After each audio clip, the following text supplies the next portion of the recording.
Hello and welcome to another tactical video. Today we're looking at the role and use of the Hellions in a Dark Eldar force. Gangs of Hellions, let's begin.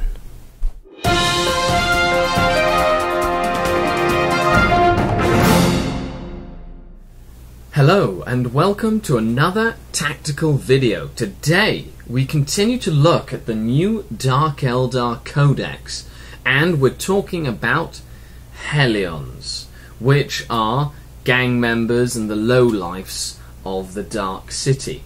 So how do they fit in to a real space raid? Let's get started. This video will be in two parts, first discussing what Hellions are, and secondly, more of a tactical entry for those experienced Archons. Hellions are feral warriors who ride bladed anti-grav skyboards and gather into great swarming gangs to join real space raids in mass. They are outcasts all, whether juveniles who have not yet proven themselves worthy of membership within the Cabal, or those exiles who were already Cabalites but deserted or were driven out. Territorial, disdainful, and indiscriminately violent, Hellions resent all those who flaunt privilege and status.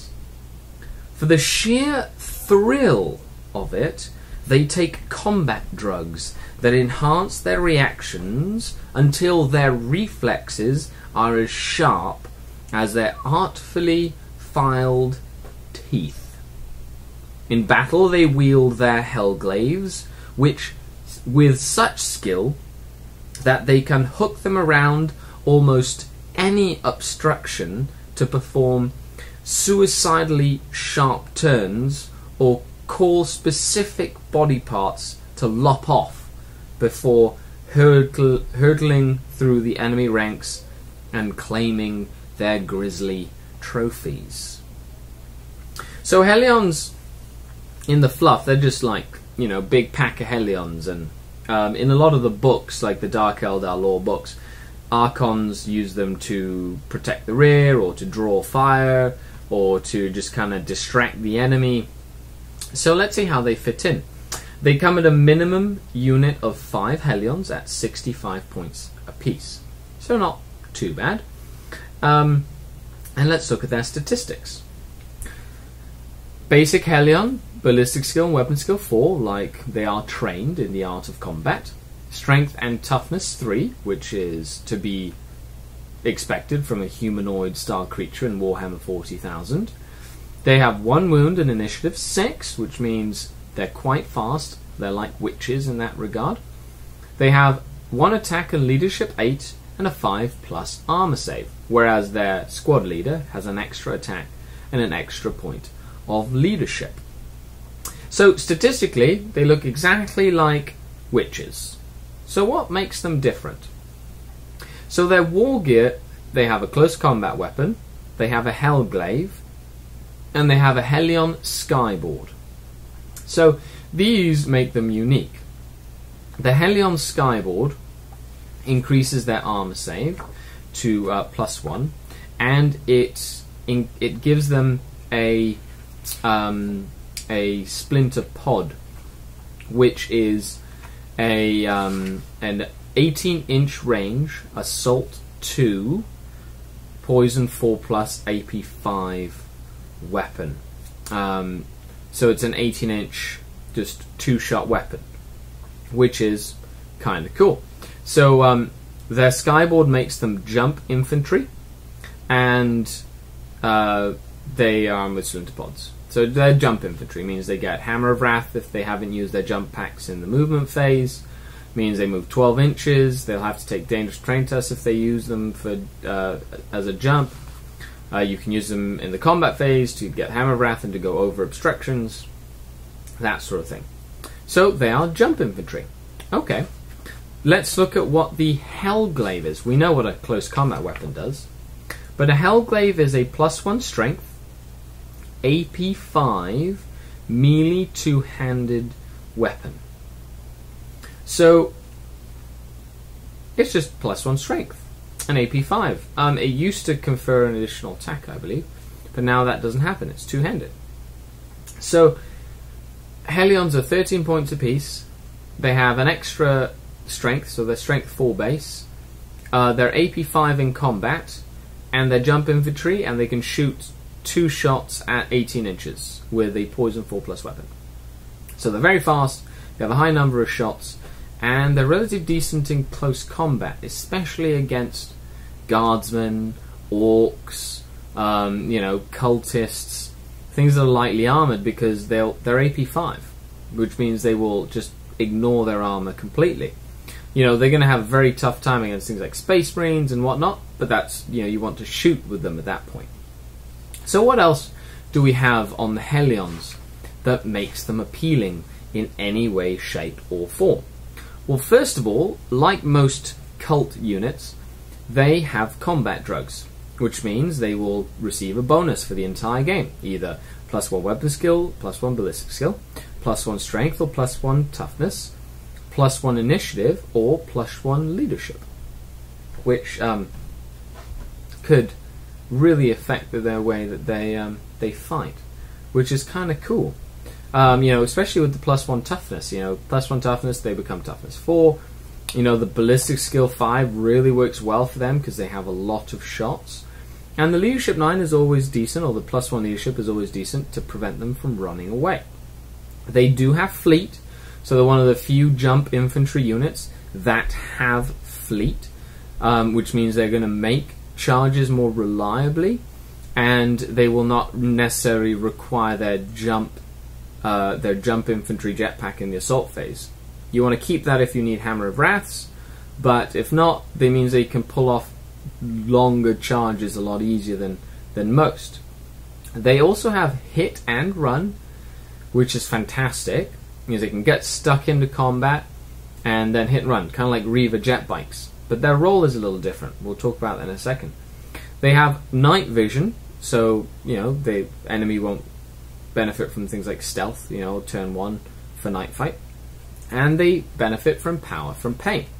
So turn 2 it's a 6+ feel no pain, turn 3 it's regular feel no pain, turn 4 furious charge, turn 5, etc, etc, etc. So from first glance, they're very similar to witches, but they don't have the 4+ invulnerable save in close combat. So what is it that's going to make these guys tick? Well, first of all, you can add up to 15 additional Hellions, making a humongous unit of 20 Hellions in a big blob. Yes, it'd be like 260 points, but think of the possibilities. Webway portal, just drop 20 Hellions and pick something to wipe off the board. That's 40 poison shots, depending on what combat drug you've used.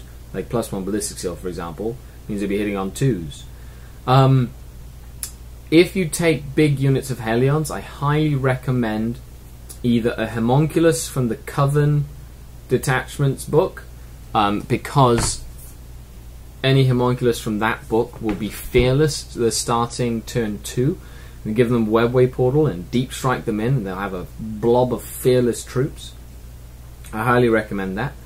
Or Eldar allies, because then you can have the fearless Shard of Anaris character in with them, or have one with a warp jump generator, like an autarch, that can travel with them and give them some combat prowess and keep them from running from combat. And because you have a big blob, I think that's the best way to use Hellions, is if you're going to go with Hellions, just big blob.